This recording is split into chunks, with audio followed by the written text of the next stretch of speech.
It turns out being friends with Jeffrey Epstein wasn't such a good idea. Pam Bondi.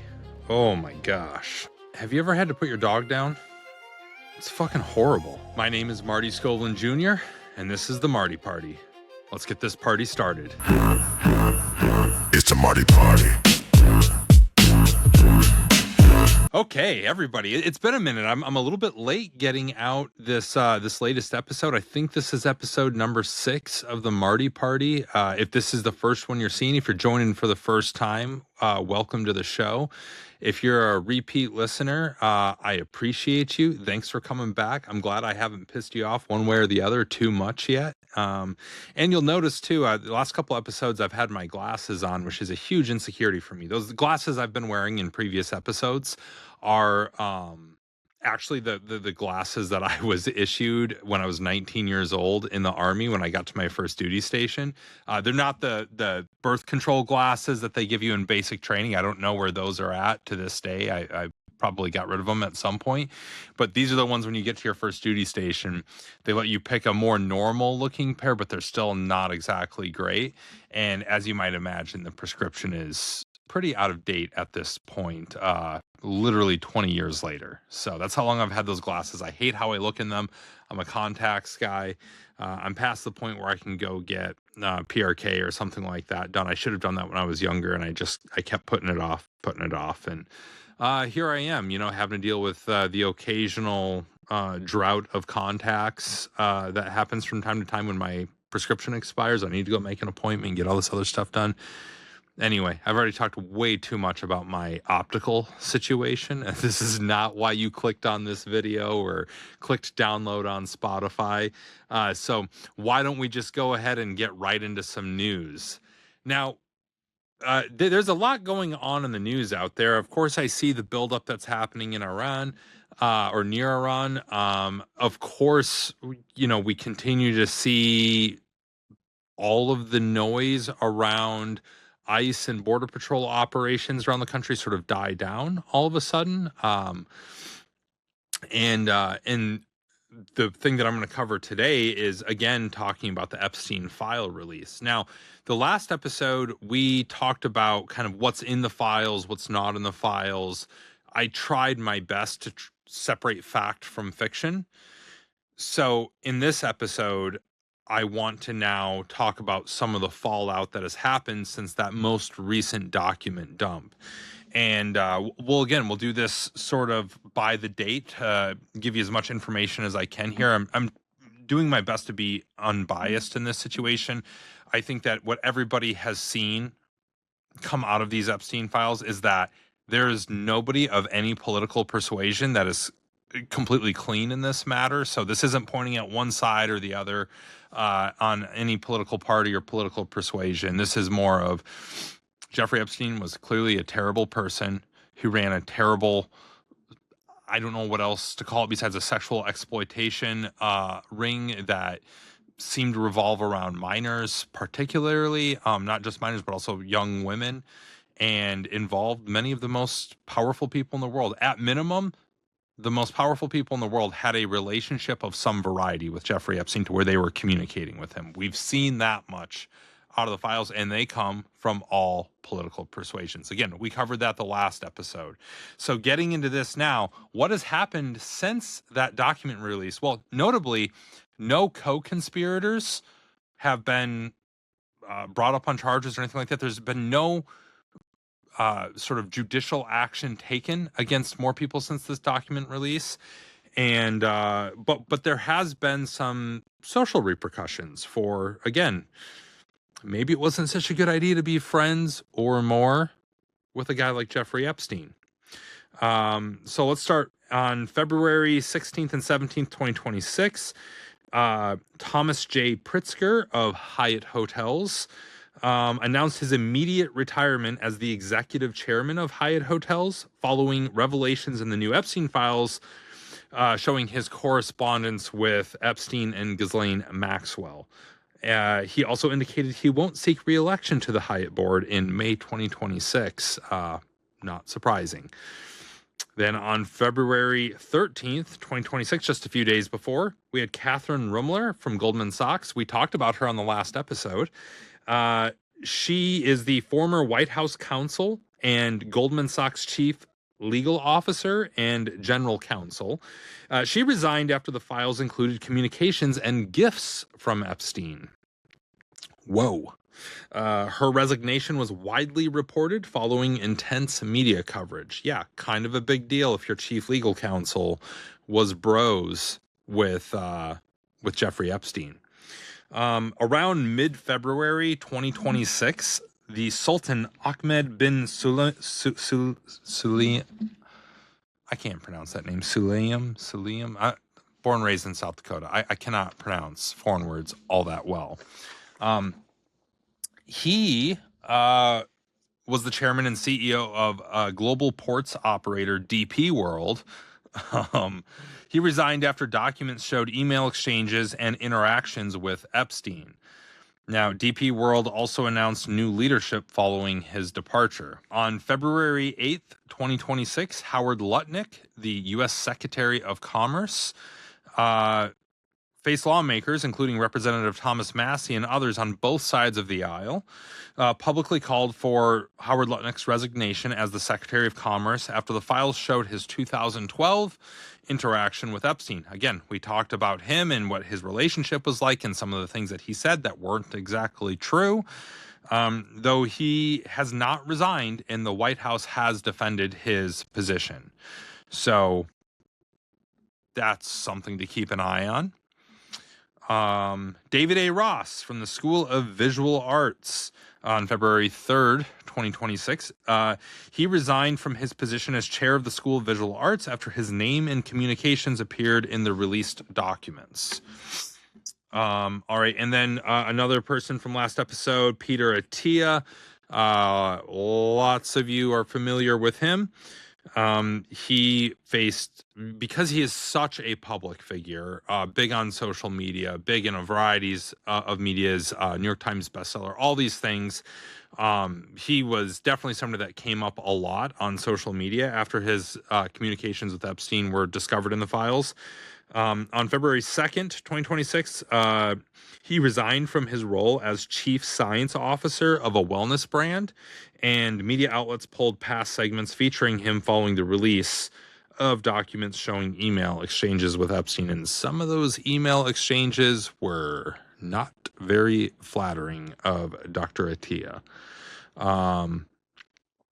Again, do I think, a lot of these people, right, were they directly involved with sexual assaults on kids or anything like that? No. But did a lot of them have an unsavory list of communications with Epstein? Yes. So, yeah, again, we'll keep an eye on that one. And then there's sort of an ongoing thing right now with Casey Wasserman, who's the Olympics chair for the Los Angeles 2028 Summer Olympics.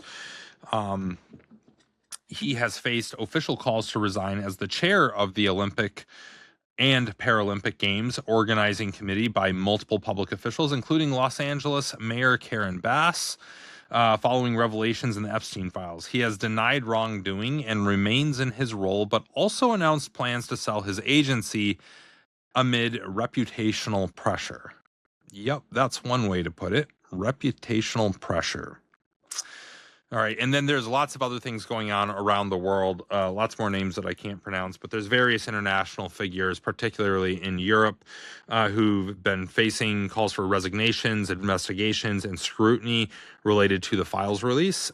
Reports indicate diplomatic or corporate leaders have stepped down, and police investigations have increased in some countries. I saw something, I need to verify it still, but I saw something out of Norway where it was the first indictment, I think, to come out of this document release happened in Norway of a pretty notable political figure there, I believe. I need to go fact check that, though, before I dive more into that. But this is definitely a developing situation. So that's kind of the fallout that's happened so far. I think, yeah, there's people resigning. There's people, being embarrassed publicly, effectively canceled. And I think I'm not a big fan of cancel culture, but in this particular situation, I don't think it's completely out of line to cancel some of these people. Most of them are going to be fine financially, though. They're not going to worry about how to put a roof over their heads or put food on the table, because most of them are independently successful, powerful, rich people. So even if they can't continue in their current positions, even if they lose some social standing, are they really being punished? No, not until some people start being held accountable, not until investigations pick up and co-conspirators are identified. There are co-conspirators listed on some legal documents within this latest release of Epstein files, but they're redacted. And that kind of brings us up to the Attorney General's Pam Bondi's congressional testimony. That was last week, and I'm sure everybody has seen news headlines about it. Again, I just kind of want to wade through the, what's true, what's not true, what was talked about, all that sort of thing. Generally speaking, and this is kind of how I feel about most congressional testimony between uh, people that are political hot topics at the moment and Congress, it turns into a bunch of theater. It turns into grandstanding, not just by the witness. A lot of times, certainly Pam Bondi did a lot of that during this, but also by people on the opposite ends, from the opposite political party that are doing the questioning, the congressmen, in this case, that were Democrats. But there's some valid questions here, and they wanted to bring her in and ask her about her oversight of the Department of Justice, and most of the hearing revolved around the Epstein files. So what actually happened? Pam Bondi testified before Congress in February 2026, denying involvement in any early plea deals with Jeffrey Epstein, and describing a single past social encounter. That's right, Pam Bondi was one of the people named in the Epstein files, but she described a single past social encounter, but said that there was no professional or legal coordination. So I'll leave that up to all of you to do with that what you will. When asked about the latest Department of Justice release of 3+ million pages of Epstein files, she repeatedly deferred specifics to current Department of Justice leadership, saying she was not involved in the department's decisions or redactions or release. I'm just going to say right there, again, I'm going to try to be as unbiased as I can. I'm going to call bullshit on that one. I think she was very involved in the department's decisions and redactions and things like that, because of how much she has commented on it in the past, including saying she had a list of Epstein clients on her desk. That is a fact. She did say that. So I don't buy that she was just not involved with this at all. In her own words, quote, "I was not involved in negotiating, approving, or signing any agreement related to Jeffrey Epstein's case," end quote, and new quote, "Any issues with compliance should be addressed with the current Department of Justice, DOJ," end quote. All right. Well, I mean, you're the Attorney General, though. So I am one of those people that believes one of your principal responsibilities as a leader in any organization, government, private, the military, like any leadership position, one of the things that is inherent to that position is, as a leader, everything that happens or fails to happen is your responsibility. So yes, it might technically be somebody else's fault when something goes wrong. Guess what? You're the leader. You need to say, hey, yep, I need to do better. I need to do better. Whatever you need to do better on to prevent this from happening in the future.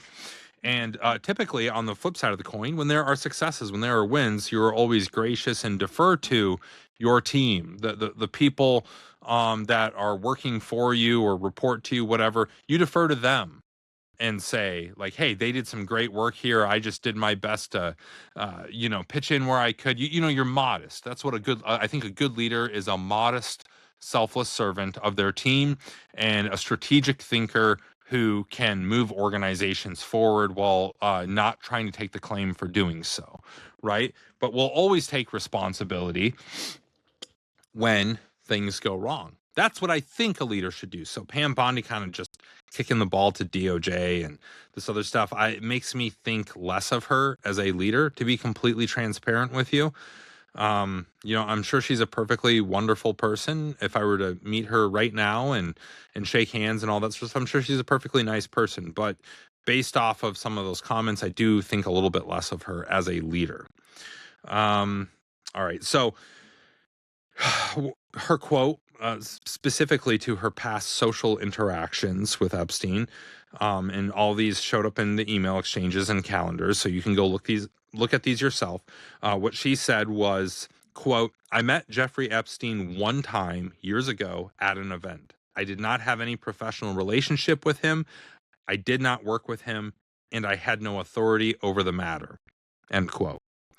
Um, without any further evidence, I'll take her at her word there. And I'm sure there's probably the type of person and socialite that Jeffrey Epstein was. I have no doubt that there's lots of people that bumped into him at some point or were at the same gala or function or something like that that wasn't inherently bad, but happened to be at the same place or be introduced to him at a party or something like that. Like, I'm sure that happened and it was largely innocent.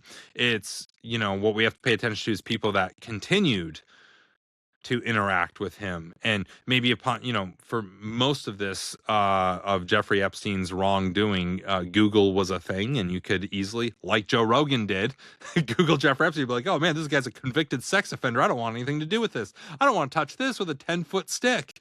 I'll give Joe Rogan a lot of credit there, because he shows up in the files and in the best way possible. Basically, he's got a guest that he had on his show that's trying to convince him to go meet Epstein or do a dinner with Woody Allen or something like that Epstein was proposing, and Rogan was like, yeah, fuck off. Like, I mean, he didn't literally say that, but I'm paraphrasing what I'm sure his thoughts were on that, and so he had the sense to, hey, who am I associating with? Oh, nope, don't want anything to do with that guy.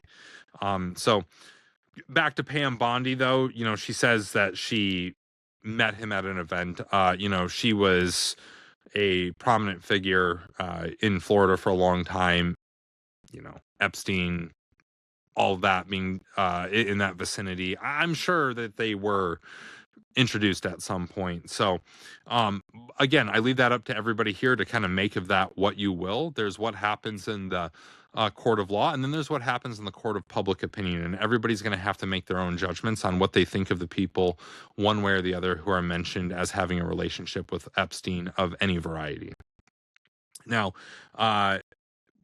again, we kind of covered Epstein's 2008 plea deal last episode. I'm not going to rehash all of that, but several lawmakers during this hearing tried to connect Bondi to that non-prosecution agreement in Florida, and she refuted having direct influence. I think that's interesting. But, quote, "I was not involved in negotiating, approving, or signing any agreement related to Jeffrey Epstein's case in 2008. So she's saying she had nothing to do with that. Again, I find it hard to think that in the position that she was in, that she had no knowledge of such a high-profile case. She repeated this several times, though, emphasizing separation between her office and that deal. I mean, I'm sure she is. I'm sure she doesn't want to come out and be like, oh, yeah, I had everything to do with that. Because that non-prosecution deal it doesn't look all that great these days. Check out this vintage Larry, for those of you watching this vintage Larry Johnson coffee cup. Yeah, buddy. Look at that. Charlotte Hornets. I'm not even a Charlotte Hornets fan, but I've had this cup since I was a kid. I love 90s basketball, and 90s NBA was peak NBA for me. Early 2000s too. But yeah, Larry Johnson's probably not in the Epstein files. I haven't checked, but I bet he's not. Anyways, back on task. The DOJ compliance with the Transparency Act. That was a big topic during this, is what was passed and signed into law by President Trump requiring transparency, and whether the Department of Justice and Pam Bondi as the Attorney General delivered on that. Obviously, depending on what side of the aisle you sat on, you saw it different ways. But she was questioned about whether the Department of Justice fully complied with the law requiring release of the documents. She stressed that she was not in the Justice Department at the time, but did say, and here's another quote, "I believe the Justice Department has complied with the transparency law as it was passed by Congress, and any issues with that should be addressed with the current leadership at Department of Justice." Again, it feels like she's passing the buck a little bit. But yeah, and this was her core defense on all oversight questions. She continued to just say, "Hey, talk to DOJ, talk to DOJ, talk to DOJ." On multiple fronts. As far as the different missteps and redactions with the files, all of us are looking at these files, and some of these things are popping up. And we're like, why is this person's name redacted? Seems like a pretty heinous email or alluding to heinous activities. Why are we protecting the person that sent this email or received this email? They're not a victim, clearly. So why is it redacted? Entire bodies of emails that are redacted. Like, there's a lot of stuff in there that I think all of us are scratching our heads going, I don't think that this is protecting victims, and I don't think that this is protecting national security. So why the fuck, if this is a transparency act, why is so much still redacted? So on missteps and redirections, Republican and Democratic members pressed her about how easily accessible some documents were and whether proper redactions were made. Her response was cautious, quote, "I am not in a position to speak to specific redaction decisions or classification protocols. Those are matters for the Department of Justice and the professionals who manage these processes." End quote. There are many examples of documents that are excessively redacted. We've seen them. We've wondered why there's names and some of these things being crossed out. And what seems like to this untrained observer that there's many redactions that are in place to protect everyone but the victims, or at least save public humiliation for powerful people. That seems like this is the underlying theme of the redactions, from my point of view, my opinion. Pam Bondi did comment on her overall feelings about Epstein. She said, quote, "I condemn what Jeffrey Epstein did, and I believe justice should be served for his victims. I'm here today to provide what information I can, but I was not involved in the federal or state handling of his case." When you read things like that, and you see things like that, I watched most of the hearing. You think that this was like, oh man, this seems like a pretty cordial exchange of questions between the Congress people and Attorney General Pam Bondi. It was anything but. It was, again, like I talked about, these hearings, not just ones with Pam Bondi. This is always how hearings go, almost always, where it's just full of political grandstanding and running over time limits and making heated accusations and presenting binary yes or no questions for the witness, and the witness, especially if they're in a political position, firing right back and doing their own political grandstanding and their own theatrics. And it's exhausting to watch. It's kind of embarrassing that this is the state of politics, I guess. And I know this is not exclusive to the 21st century. This has been going on for a long time. It just feels like, man, is this the best we can do as far as representative government and holding people in government accountable? Like, I don't know. I don't have a solve there. I couldn't help but shake my head at everybody involved in this hearing at multiple different junctures of this. But there was a couple of kind of spicy quotes that stood out to me, and I wanted to go over those. At one point, Pam Bondi said, "I'm not going to get in the gutter with these people." And then she said it again. And then I think one more time. But she said it multiple times for sure.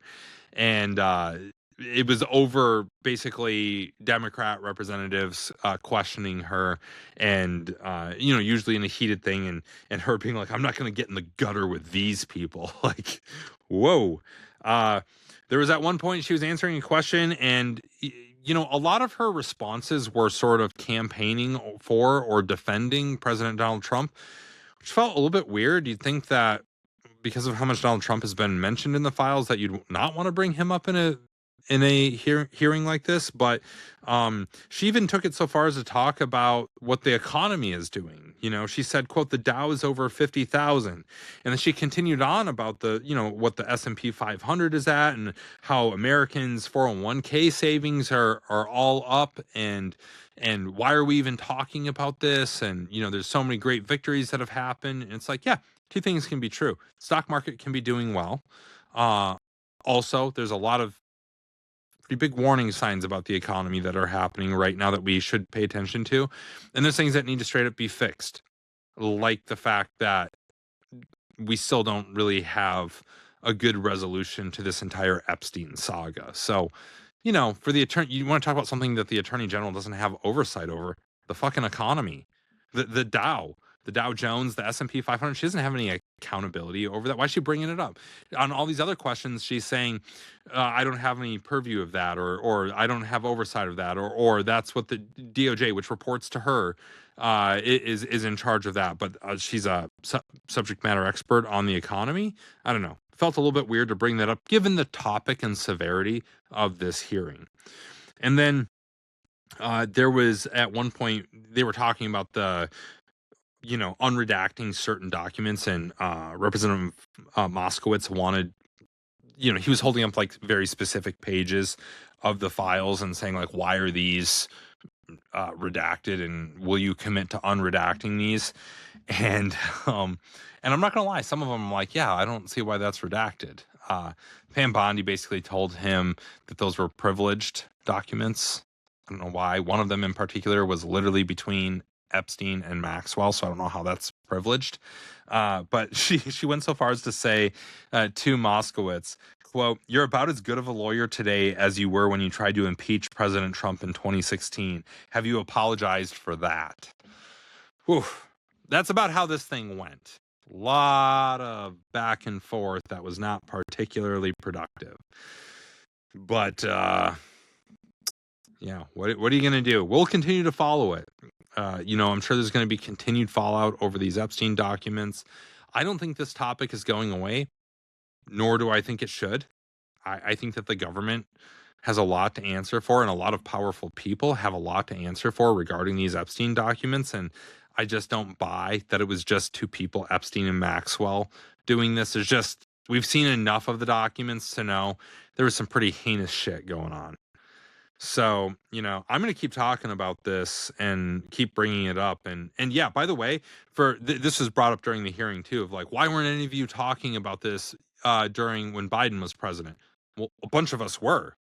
A bunch of us were bringing up things like Epstein didn't kill himself and things like that. Like a lot of people were talking about that. Now, I can't speak to whether specific politicians were bringing it up or not, but yeah, this has been an ongoing conversations at least since Epstein killed himself, and that was really the thing that like really thrust it into the national and international headlines. Of course, he's been a criminal since the mid 2000s when he first got in trouble, so it's been a story for a long time, but it's been a major story at least since he supposedly killed himself in prison. All right, that's all I got on that. I'm gonna just keep getting too hot and bothered every time I talk about that because it's just fucking disgusting. But take a little coffee break here. Oh yeah. All right. Caffeinated. Let's talk about culture next. We're done with the news section. We're not talking about news anymore. Now let's talk culture. It was Valentine's Day last weekend. Went out to the local theater with my wife. We went and saw a movie and went and got dinner. That was very, very nice. It's always great, as parents to get away for an evening. Big shout out to my sister who watched the kids for us. Had a wonderful time. And I want to talk about the movie we went to in particular. So our local theater was putting on a re-screening of the movie Casablanca, which came out in the early 40s. And it's a movie that's formerly won the Best Picture before, and so it's kind of been on our list of things to do to watch every movie that's won Best Picture throughout history. It's really cool going back and rewatching these old movies. To have the opportunity to go see one of them, especially one as famous as Casablanca, in the theaters was awesome. So we go to this, and I'd never watched it before. I'm kind of embarrassed to say I'd never seen Casablanca before. I've heard all the quotable lines. I've I know of the movie. Obviously, I've wanted to go to Morocco for the longest time, but just hadn't seen it before. For those of you who also have not seen it, one, go check it out. It's really good. I don't know if you have the same taste in movies as I do, but like, this is a pretty universally regarded great movie. It's based in wartime French Morocco. This is kind of during World War II, and in the build up toward American involvement in World War II. And it features a cynical American expatriate, Rick Blaine, who runs a nightclub in Casablanca, obviously, and it becomes a crossroads for refugees, spies, and power brokers. It's a really interesting sort of cross section of people that come to this place. He's got like an illegal gambling operation in there, all that other stuff. And Rick himself is kind of a mysterious character. They just give you little tidbits about maybe he fought in the resistance in the past, maybe he did a little bit of this, a little bit of that. For some reason, he's not allowed in certain countries. Why doesn't he just go back to America? Stuff like that. It's pretty cool. The plot sort of thickens when his old flame, Ilsa walks in with her husband, who is a resistance hero named Victor Laszlo. And Rick is forced to choose between personal love and doing the right thing in a world where neutrality is a luxury nobody can afford. That's kind of the synopsis for the movie. It's fantastic. I'll just say this, that like that synopsis just gives you a little bit of the tip of the iceberg, as most synopses do. With a runtime of 102 minutes, Casablanca premiered in New York City on November 26th, 1942. So about 11 months, almost a year after Pearl Harbor, and as the U.S. is ramping up war efforts, and was released nationwide on January 23rd, 1943. It was directed by Michael Curtiz, produced by Hal B. Wallace. The screenplay was written by Julius J. Epstein and Philip G. Epstein, no relation to Jeffrey Epstein, I looked, and Howard Koch, no relation to the Koch brothers, I looked. The main cast featured the very dapper Humphrey Bogart, who played Rick, Ingrid Bergman, who played Ilsa, Paul Henreid, who played Laszlo, Claude Rains, who played Renault, and the music was by the very famous Max Steiner, who's considered one of the greatest composers in Hollywood history. You may have known some of his other scores from King Kong and Gone with the Wind. Yeah, Gone with the Wind. That's a banger of a score. Casablanca cleaned up at the Academy Awards after it was released with 8 total nominations, and it won Best Picture, Best Director, and Best Adapted Screenplay. So it was very well received, and it was very topical for the time because it was based in Morocco when France was occupied. Morocco was a French territory, I think, at the time, all of that. So it was very, very topical, featuring an American and different refugees and spies and things like that. It was, I'm sure it hit home for a lot of people. And I'll talk about why specifically in a second here. A large proportion of the supporting cast and many uncredited performers in this movie were European exiles or refugees, including people who literally fled Nazi persecution. This gave the film a whole other level of authenticity, and you can see it on screen clear as day. It's a very authentic film with authentic feelings, and it's born of the fact that this was a very real topic for people. It personally impacted people that were performing in this movie. Specifically, Madeleine LeBeau, who played Yvonne, she had fled Nazi-occupied Europe with her Jewish husband, Marcel Dalio, who played Emile in the movie. And there's one particular scene, I'll talk about it more in a second here, but where she is seen singing the French national anthem while just tears are streaming down her face. It's very impactful. And apparently that was not acting. Those were real tears. She was a refugee, and I can only imagine what that was like to perform that. And I'll talk about that scene more in a second. It was one of the most impactful scenes of the whole movie. Conrad Veidt, who played Major Strasser, who's the like head Nazi officer from the Gestapo that was featured in the movie. He was a German actor who had left Germany and was a refugee. He was famously anti-Nazi and had fled with his Jewish wife. Yet in Hollywood, he was often cast as a Nazi because of his accent and his look. And then there was Paul Henreid, who played Victor Laszlo, and Peter Lorre, who played Ugarte, who they both fled Europe as well. And particularly Paul, Victor Laszlo, he's the guy that's playing basically the underground leader of the resistance. Really, really fantastic performance by him. So I want to talk about why I loved this movie. That's a little bit of some background on the movie and all of that. Why I loved this. For one, there's a bunch of great one-liners in here. I love just the setting. It's Casablanca. It shows the markets and this basically this tavern, this high-end tavern that Rick runs. I love the character development. There's a little bit of mystery. I genuinely, at multiple junctions of the movie, did not know what way it was going to go or how it was going to end, including all the way through the final scene. I flip-flopped on what I thought was going to happen probably 2 or 3 times. So the writing was really fantastic. The overall setting, it's kind of a classic love triangle set up in there, and all the performances were really good. Just like modern movies, I judge my favorite movies are ones that will both make me laugh and cry in the same movie, or at least, tear up a little bit, because I'm a man, I don't cry. That's a lie. But I definitely welled up a few times, particularly during that Duel of the Anthems scene. And that specific scene, it was one of my favorites of the whole movie. It sticks out, and I think is the difference between it being a good movie and a great movie, because that scene had so much heart. And basically the way it starts off is there's a contingent of, 5, 6, 7 Nazis from the Gestapo that are in the tavern. They're all sitting at the table, and they start singing I don't know what it was, like the Nazi national anthem, I guess. And all the other patrons in there just kind of get quiet, and, they're not going to take part, but they're also not going to actively oppose the Nazis for fear of their safety, basically.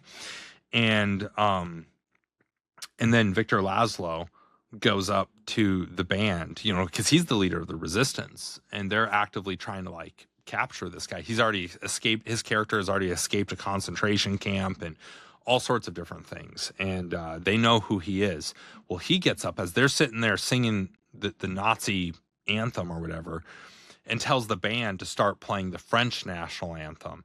And the guy in charge of the band was like, I don't know about this. And he looks over to Rick, and Rick throughout this movie is positioned as somebody who's very non-political. I don't have an opinion. I don't stick my neck out for anybody. He's that sort of guy, right?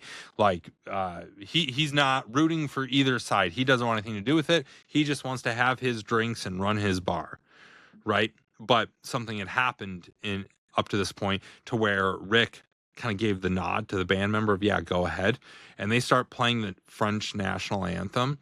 And everybody in there starts singing it, and they drown out. The Nazis try to just sing louder, but everybody else just drowns them out, and they kind of shut up. And it's such a powerful, and you see everybody in there is singing with such passion. And then you see certain actors, they've got tears just streaming down their cheeks. And then you find out that that wasn't acting. Those are real people that fled fucking Nazis in Europe and are in this movie now while their home is being destroyed. They've probably been through terrible things. And here they are, and they're doing this active resistance in this movie against the idea of Nazis and Hitler and everything that was going on in Europe and in the world at that time. And it was extremely powerful. And even after I left the movie that night at dinner later with my wife, I kept thinking about that. And it just reminds me of that picture, that famous photo of a man standing there cross-armed in a crowd full of other men all doing the Hail Hitler Nazi salute. and just being the one person refusing to. It's that kind of bravery in the face of just pure evil that it just like makes you proud to be a human, just to know there are people out there like that. It just, I don't know, it gives me chills. And something like that being portrayed in that movie. And you just think about it. When this movie came out, when it was basically at the height of the Nazi occupation of Europe and the blitz of the London Blitz and all these things that were happening. There were people in concentration camps at the time. The Holocaust was going on. People had lost loved ones, been ripped away from their families in horrific ways. Like, it was a very poignant scene to put in a movie, and it resonates to this day, 80 plus years later. One of the other things that I really liked about the movie, and I think it's particularly relevant to today, as the United States seems like it seems like our current political leadership is kind of waffling between being isolationists and interventionists. And you see this multiple times where we're saying, hey, we need to just America first, shore up everything here, reorient everything here and be a little bit more basically isolationist in nature. Everybody for their own, all of that. And then there's other actions, like the Maduro raid or the buildup in the Persian Gulf right now for potential action. Maybe there'll be next week's episode talking about in a bombing campaign in Iran. I don't know. The movie, positions Rick basically as America was through most of World War II until our hand was forced, when Pearl Harbor was attacked. We got involved, but there was a long time where Nazi Germany was, sorry, kids just came home from school, so brief intermission there. Anyways, continuing my thought there, Rick is positioned as this American who, again, he's kind of out for himself. He doesn't want to give an opinion on what he thinks of Nazis or the resistance or anything else like that. He just cares about having a good drink. He won't visit with customers or sit with customers or anything like that. He's kind of an analogy for America as being an isolationist, doesn't want to get involved in another European war. World War I was still fresh in everybody's mind, that sort of thing. And then the movie basically, through multiple events, forces Rick to pick a side. And of course, it's on the side of the resistance. And I don't want to spoil the end of the movie for anybody that's now like, oh yeah, I got to go check this thing out. I know it's been out for 80 plus years, so I shouldn't be worried about spoilers, but I have a feeling a lot of people listening to this have not watched the movie, and I don't want to spoil it for you, but he ends up having to pick a side, and it, how Rick decided to go is basically an analogy for how things went for America and the decision America eventually made regarding World War II. And it's kind of a powerful lesson about isolationism and not wanting to get involved when it's matters of true evil, truly bad things.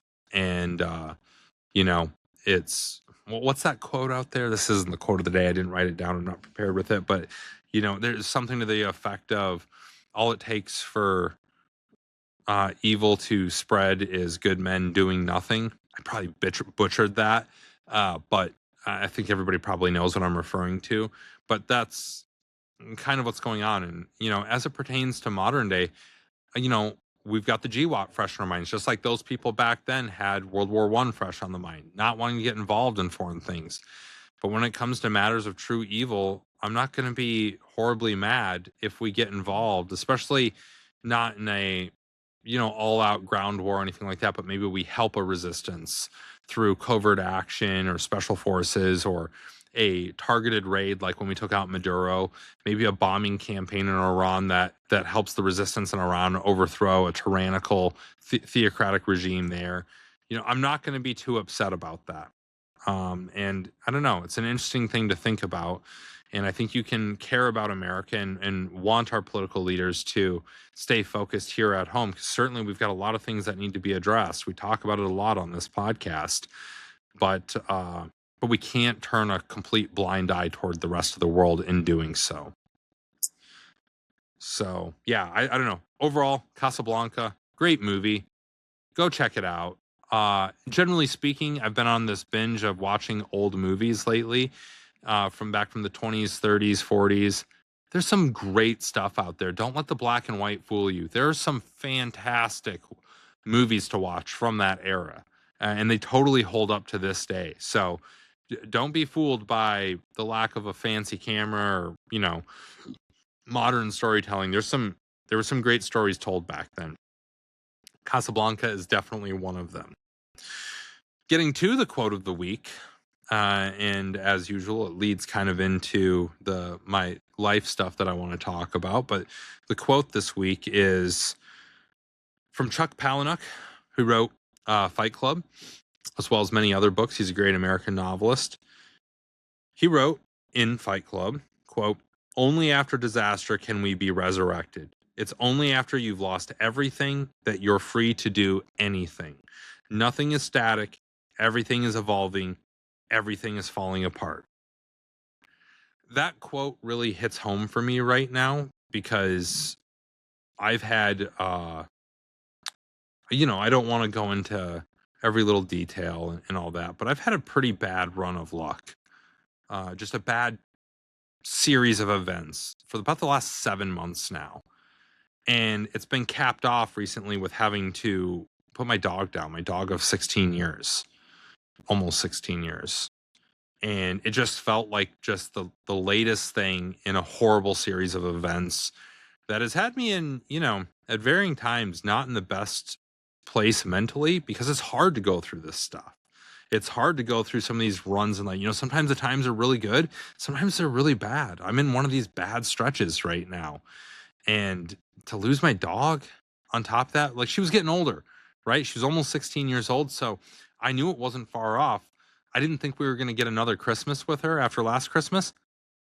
I thought we'd at least get one more summer with her, though. So I was pretty brokenhearted about it. And, I don't think it's possible for a man to adequately explain how much a dog means to him. But any man who's ever loved a dog knows that it gave him so much more than he could ever give to it. And that was the case with my dog, Lacie. Now, I was 24 years old, newly married, just off my last deployment. And my brand new wife, Lauren, and we just moved to the central New York in the Finger Lakes there in a town called Auburn. And she'd been talking about she wanted a dog for a while. And, we hadn't even been married a year yet. I thought it'd be a really cool thing since we had just bought our first house to go get her a dog, a little puppy. And so I started looking at the SPCA website in Syracuse. They're about a half hour, 40 minutes away. And, I wanted to get a lab, particularly a black lab. And so I found this one that was about 10 weeks old, listed on their website. I called the SPCA, asked if it was still available. They said yes. And I was like, all right, great. I'll be right there. I think I was there same day or the next day.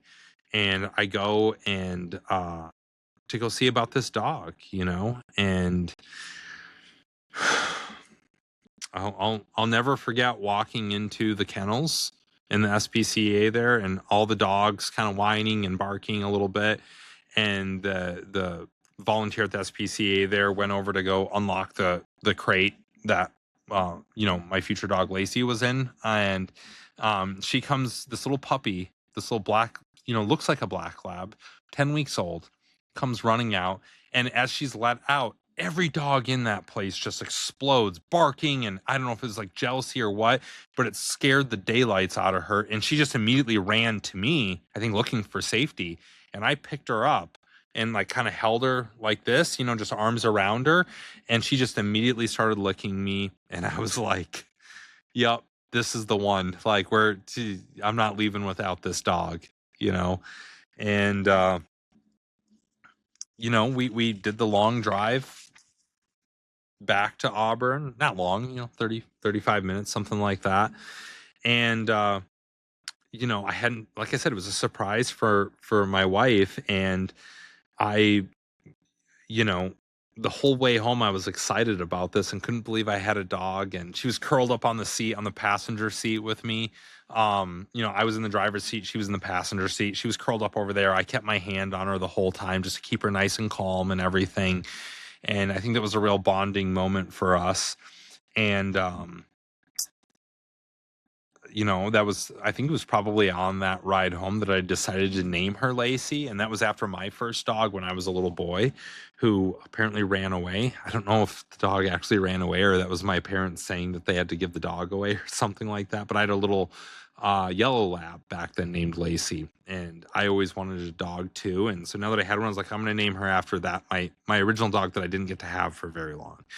I'm keeping this Lacie. And kind of the next thing that I remember was, and throughout Lacey's life, she never liked dog toys, but she loved to play with empty plastic bottles. And that started that very first day. I was standing in my kitchen waiting for my wife to get home. I knew she'd be getting home soon, and Lacie was just sitting there playing like puppies do with this plastic bottle, just ripping it all around and stuff like that. And then I, hear my wife pull up. She comes in, opens the door, opens it, and it was like she was stopped in her tracks. She saw the dog, and I don't remember what she said, but like basically she couldn't believe her eyes. And it was love at first sight. Love at first sight. I was so happy with my surprise and all of that. And it was the beginning of, Lacie was the first member of our new family. We didn't have kids at that point. We wouldn't have kids for the first 5 years or so of our marriage. And Lacie was that first member of the new Scoveland family. And, those first few months, she kept us busy. We had to train her, so she had plenty of accidents around the house. And she definitely tested the boundaries of our yard. There was more than a few times that I had to run down the street after her. And she eventually got like, okay, yep, I see what the boundaries are. I will stay within these. And, it took a little bit of time. She went out with us later that year to go cut down our first Christmas tree as a newly married couple. And she loved napping in the sun, even as a puppy, all the way through adulthood. She wasn't allowed on the couch, so she'd always find a patch of the sun on coming through the windows in our living room floor, or out in the yard, just laying sprawled out in the grass in the sun. She loved that. And one of the things that I've been thinking a lot about over this past week since I lost her was she wasn't allowed on our couch, but sometimes I would get home from work and like take a nap on the couch, or get home from work early and be like, I'm gonna take a little nap over here. And I'd wake up to her curled up with me. It was like, I know I'm not allowed up here, but I see you're napping and you look like you need somebody to snuggle with. And so I'd wake up and I'd give her a couple of scratches and be like, all right, you gotta get off. We can't make this a habit. And yeah, we definitely had a connection right off the bat there. And as she grew older, it became clear that she wasn't a black lab, or at least not a purebred black lab. She was black, longer hair. She was a rescue from Tennessee. I don't know exactly what her mix was. We never did get a DNA test, but it was clear that she wasn't 100% purebred black lab. And the bonus, though, was she was travel sized. We initially thought she was just the runt of her litter because we thought she was a lab. I don't think she was actually the runt. I think she just was a different mix that kept her frame a little bit smaller, but it made her really easy to, take on trips. And we did a lot of road trips, back and forth between where we lived in central New York and Boston, or just outside of Boston where Lauren's family was, or to South Dakota and back, where I was from. That was a long 20+ hour trip that we'd make. It seemed like at least once a year. And then eventually, after I got out of the Army, we moved from New York to Colorado. She made that trip with us, and many other ones, including the big road trip when we went on the road to do van life.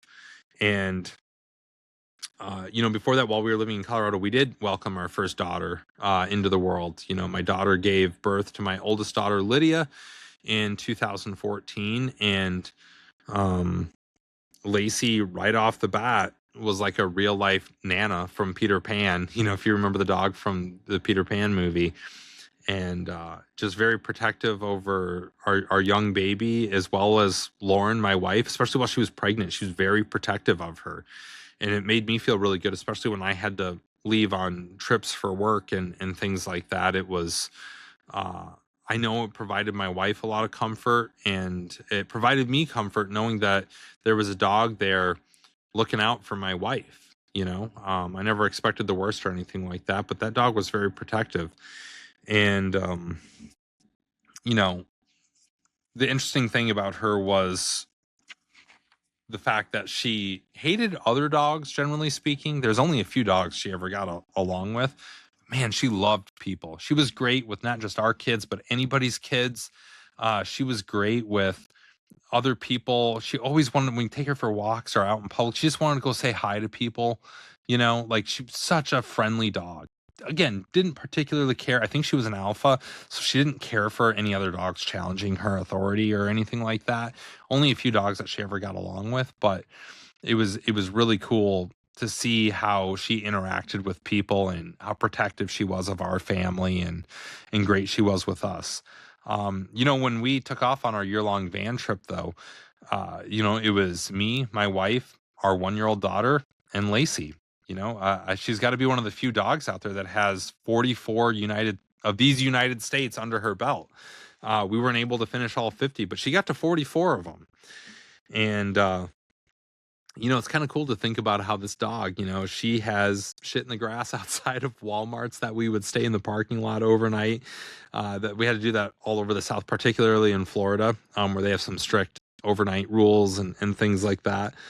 She sniffed the bushes on the edge of the Grand Canyon. She's chased rabbits all over the deserts of the Southwest. And there's a few good memories of me watching her cautiously investigate the Pacific Ocean from the safety of the beach. She was not a big fan of water. Another indication to me that she probably wasn't a black lab. Yeah, that was a really good trip for a lot of reasons, but one of them was watching this little dog explore the world, as well as our little 1-year-old. After that trip, we actually had to cut that short, about 2 months trip, to move back to South Dakota to be with my dad, who we just found out had ALS. He'd been diagnosed with ALS. And, one thing I spent a lot of time over at my dad's house, and I'd bring Lacie with me sometimes. And, she would sit with him. When he started to lose function of his hand, he'd kind of just move his hand over, and then she'd kind of stretch her head up into his hand so that he could scratch her a little bit. So she knew what he was trying to do. She provided him a lot of comfort in those days. And I know my dad loved her, and she loved my dad, and like she did most people, again. But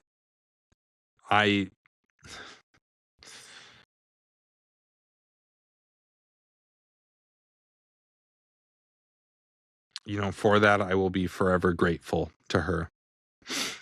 Sorry, so a little bit choked up about the whole thing. The night that my dad passed, I was over there all night, and I didn't get back until the very early morning, and I just kind of plopped down on my couch, just physically, mentally, emotionally exhausted. Hadn't quite processed that my dad was now officially gone. And there was Lacie right there, head on my lap. I gave her a few scratches, just right there for me. Maybe she didn't know what was going on, but she knew something was up with me. And, that's just one of those moments where you're like, yep, this is why dogs are man's best friend. Right there. They're there for you in your lowest moments. Shortly after my dad passed away, we moved to New Hampshire. We decided to go move closer to my wife's parents. Travel was really picking up for me on the work front a lot. I was taking a lot of long trips. I wanted Lauren near her family for these times where I was gone. And, it was cool. Another big road trip for Lacie. She loved every minute of it. And, we had a really small condo when we first moved to New Hampshire. We moved to Portsmouth specifically, and we didn't have a lot of money at the time or anything like that. And this is a slightly more expensive area to move to. And, cost of property is a little bit more. So we could only afford a small place. It was this tiny little condo, not a lot of room. And we didn't have a dedicated yard. There was some grass outside, but we didn't have a dedicated yard to go let her run around in or anything like that.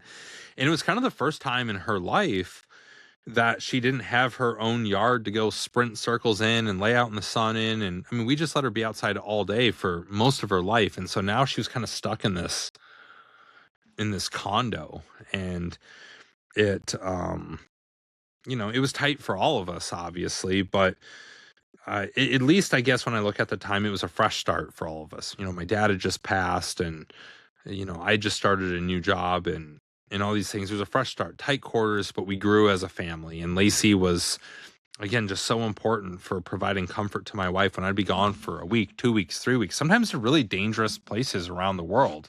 I was going to a lot of conflict areas, and um, it was, not always the best thing for my wife to have to be, she's alone with a little baby, a toddler at that point, and to have Lacie there keeping watch at night when she went to bed and things like that.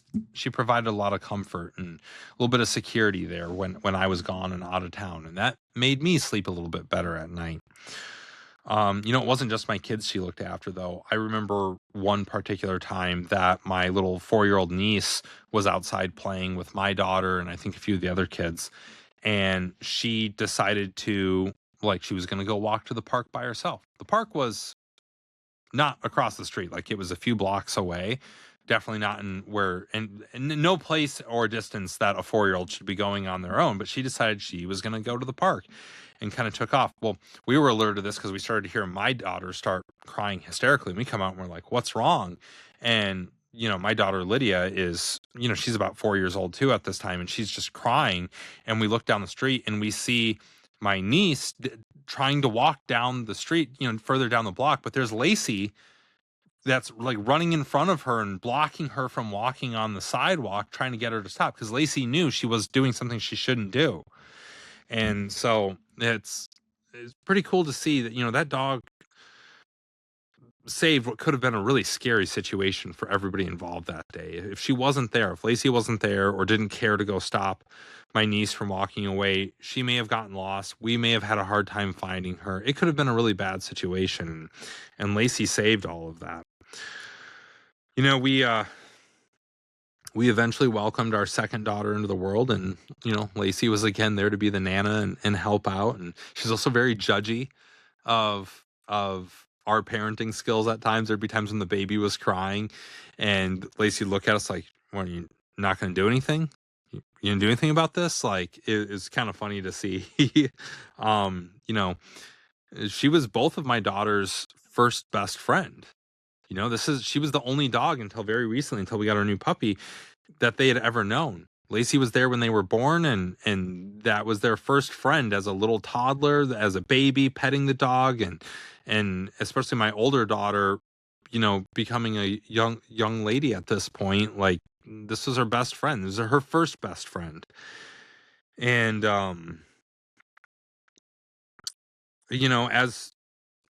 as she was getting older, my kids were getting older, we eventually had to move out of that condo and into a bigger place. I was finally able to afford a house out here, and we kind of bought it's not a fancy place, but it is our forever home. And finally, Lacie was once again able to roam free. She has we got a couple acres out here of woods. She's able to explore. She kind of does a perimeter patrol to kind of secure the property. It's kind of funny. And I also felt a lot of pressure to get my kids into a place where they had a yard they could go run around in. You feel like you're damaging your kids' upbringing by not giving them an outside space that they can access at any time. And so we finally got into that.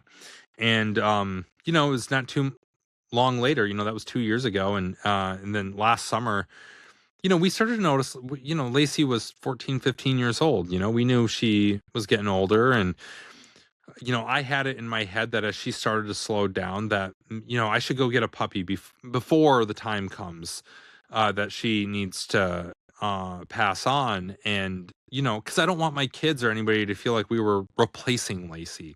So I wanted to go get another puppy. And I also just a little bit selfishly was hoping that older dog, Lacie, would help the young pup learn the ropes and learn all the new rules and all that sort of stuff. So one day I bring home this new, again, a 10-week-old black lab. This time it was a purebred black lab. And, it was a happy surprise. Again, I watched my wife stand there just shocked, and my kids just oh my gosh, didn't even know what to do with themselves. It was such a happy moment. And then there's Lacie looking from the deck what is this thing? Just immediately judging. Like I said, I don't know why I thought that they were just she was immediately gonna get along with this new puppy, because again, she generally doesn't like other dogs. But I don't know. I thought her maternal instincts would kick in with a little puppy like that. She was very skeptical right off the bat. Um, they got along well enough, and they definitely got into their fair share of trouble. Lacie would take Sadie, is our new puppy's name, out on her little patrol of the property, and then they decide occasionally go a little bit further than the property, and I have to bring him back in. So I'm like, Lacie, what are you doing? You're teaching the dog bad habits. She can't go out there. And so they got into their fair share of trouble, but also Lacie would give our little puppy Sadie a piece of her mind almost daily, and sometimes for no reason. She just put that dog in her place. So yeah, it was kind of cool to see them interact there for about the last 6 months. But as Lacie approached her 16th birthday these past few months, this spring, we don't know her exact birthday, but it was this spring, and she would have turned 16. She started to really move slowly and have other problems that older dogs have. And we knew the time was coming soon. Again, I thought maybe she'll make it through another summer, but probably isn't going to make it to Christmas. Just the way things were going and what the vet was telling us and things like that. And then one morning my wife came down, and she had a really bad accident, and then my wife went to work, and I later that morning I let her out, and she kind of collapsed out in the snow, and it took her a while to get up, and it was getting really bad. And so I called the vet, told them what was going on, and they were like, yeah, it's time. When can you bring her in? And I was like, oh, well, I want to give I'm immediately choked up, and my mind is racing, because I'm like, oh my, this is it, and I start saying, well, I gotta, my wife's at work, my oldest daughter's at school, I gotta give them a chance to say goodbye, and blah blah blah. And I'm thinking next week, and they're like, but before I could even say next week, the receptionist on the line was like, can you bring her in this afternoon? Can you come in at 3:30? And I was like, oh, do you think? And they kind of like, yeah, we could put you on the phone with the doctor, but she basically was saying like, no, she needs, like, it's time, she's suffering. But said in a sort of nice way to me. And so I was like, okay. So yeah, I was like, I'll be there at 3:30 today. I called my wife and told her the news, and told her, so she immediately called her boss to tell her she was taking the day off and what was going on, and then went and picked up our oldest daughter from school, and they came home, and we, spent the rest of that day with Lacie. We cooked up a steak for her, and gave her some great treats, took some pictures with her, got her paw prints on an ink pad, and it ended up being a good day, a good last day. It was beautiful out, sun was shining. It was a good last day. And when it was time to take her to the vet and pack her up, it broke my heart to see my daughter's heart break as they said goodbye to their best friend, my oldest daughter gave me this long hug after I'd loaded Lacie into my truck and shut the door, and I gave her a hug, and she's just sobbing into my chest, and I felt horrible, but of course, none of us live forever, including our dogs. I gave my daughter one last big squeeze of a hug, and then got in my truck to go take Lacie for her final drive and her final visit to the veterinarian. And it was at 4:07 p.m. that day. I looked at my watch. That my friend Lacie passed away peacefully, happy after many steak treats and neck scratches. And it's not possible for me to adequately explain how much Lacie meant to me. But I know I loved her, and I know she gave me so much more than I could ever give her back. You were, and always will be, a good dog, Lacie. Miss you. All right. Now that I got myself good and emotional, I've got my thing that I think is pretty neat for this week. I've been reading this book called Dressing the Man. It's by Alan Flusser. Flusser, not sure. And this book is basically the Bible of men's dress and men's fashion. Now, I'm not, as any of you watching this can see, I am not some fashionista. I am not exactly on the cutting edge of style or anything. But as I've gotten older, I've kind of resolved to like, hey, I want to dress better. I want to look my best. I want to dress like I care, you know? And I don't believe in following rigid rules about what you can and can't wear or anything like that. And this book talks about that. It starts off with like, hey, it's fine to break the rules in fashion and all these different things, but you should know them first before you break them so you know why and how to break them. And I kind of buy into that idea. And so this book, it covers the basics of everything and the history of everything. Why suits are made the way that they are, why there is 3 buttons or 2 buttons on a jacket, the different color theory, pattern theory, how things should be cut, how they've been cut in the past, what the different evolutions of menswear has been, what's worked, what hasn't worked, and why. It's absolutely fascinating. And I only came across this book because I saw somebody recommend it in my Instagram reels. Like some reel popped up and was talking about like, this is the Bible of men's fashion. You want to know how to dress better or do anything, read this book. And so I picked it up off Amazon almost a year ago now. But I didn't start reading it until recently, and it's been just awesome. And I'm really excited about it. So anyways, I know it's not going to interest everybody listening to this, but if you're somebody that's like, man, I could probably do a little bit better than what I'm doing, or I could edit my current wardrobe, or I just want to know what materials are good or not good so I know what I'm buying. And, if I'm spending my hard-earned money on a piece of clothing, how do I tell if it's quality or not, or will work with me or not? I know for me personally, there's always been certain clothes I'm like, man, I look really good in this. And then other clothes where I'm like, man, I really thought I would look good in this, but I feel like I look shit in these pictures. And this book breaks down like, okay, there's a reason for that. There's a reason certain clothes look better on you depending on what the pigmentation of your skin is, what your body type is, how your shoulders are set, how you stand, like the shape of your head, all of these things, like they play a role. And I feel like I'm not even done reading it yet. I'm about halfway through it. I already feel like, oh man, there are like practical takeaways from this that I feel like I'm already dressing like a little bit better. I'm not changing who I am or my personality or dressing like I grew up in the 1920s all of a sudden. I'm not doing that, but I feel a little bit more well educated on and better prepared to go pick out an outfit for any given occasion now. So, yeah, anyways, that book is Dressing the Man by Alan Flusser. Again, not sure how to pronounce that. And yeah, I'm sure it's sold wherever you can buy books. So, it's actually cool. It's published by William Morrow, who is also my publisher for Send Me. So that's kind of cool. Anyways, that's all I got for this week. Thanks for coming along for the Marty Party. Join me again next week. If you don't want to miss a single show, make sure you're subscribed if you're watching on YouTube, or you're following if you're listening on or watching on Spotify or Apple Podcasts.